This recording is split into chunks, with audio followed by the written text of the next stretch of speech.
Sluice Chisan, Kanawi Masaga, Tot Georgia Kwa, bringing you another poem of the day. Before we get started, remember if you need any help, you can reach out to the food pantry at 503-879-FOOD. And if you need other kinds of help, you can reach out to the support line at 503-879-HELP. I think I messed that up. Food for the first one. Remember, you can earn a raffle entry by sending me an email with the title of the video to my email address, and that'll get you in for the weekly raffle. But again, we're doing the poem of the day, and this one is by A.A. Milne. This is the person that's kind of the originator of Winnie the Pooh. It's called The Doormouse and the Doctor. There once was a dormouse who lived in a bed of delphiniums blue and geraniums red. And all the day long he'd a wonderful view of geraniums red and delphiniums blue. A doctor came hurrying around and he said, "Tut tut, I'm sorry to find you in bed. Just say 99 while I look at your chest. Don't you find that chrysanthemums answer the best?" The dormouse looked round at the view and replied, when he'd said 99, that he'd tried and he'd tried. And much the most answering things that he knew were geraniums red and delphiniums blue. The doctor stood frowning and shaking his head, and he took up his shiny silk hat as he said, "What the patient requires is a change," and he went to see some chrysanthemum people in Kent.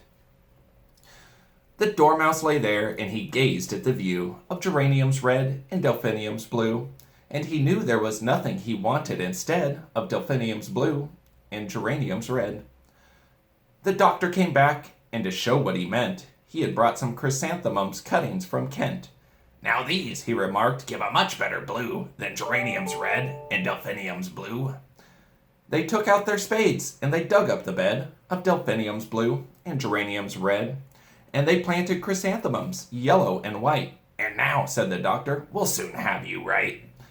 The dormouse looked out, and he said with a sigh, "I suppose all these people know better than I. It was silly, perhaps, but I did like the view of geraniums red and delphiniums blue." The doctor came round and examined his chest, and he ordered him nourishment, tonics, and rest. "How very effective," he said as he shook the thermometer, "all these chrysanthemums look." The dormouse turned over to shut out the sight of the endless chrysanthemums, yellow and white. How lovely, he thought, to be back in bed of delphiniums blue and geraniums red.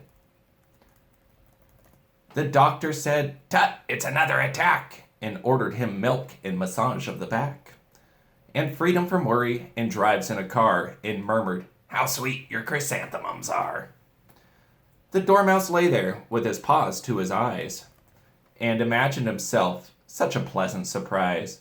I'll pretend the chrysanthemums turn to a bed of delphiniums blue and geraniums red. The doctor next morning was rubbing his hands and saying, "There's nobody quite understands these cases as I do. The cure has begun. How fresh the chrysanthemums look in the sun."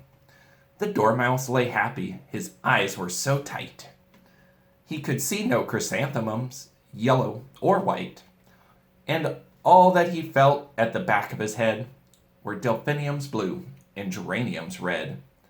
And that is the reason Aunt Emily said, "If a dormouse gets in a chrysanthemum bed, you will find," so Aunt Emily says, "that he lies fast asleep on the front with his paws to his eyes." All right, Kabit Kagwa Uguk poem. And again, that was The Dormouse and the Doctor by A.A. Milne. Hayamasi, everyone, and Afki Pasalda.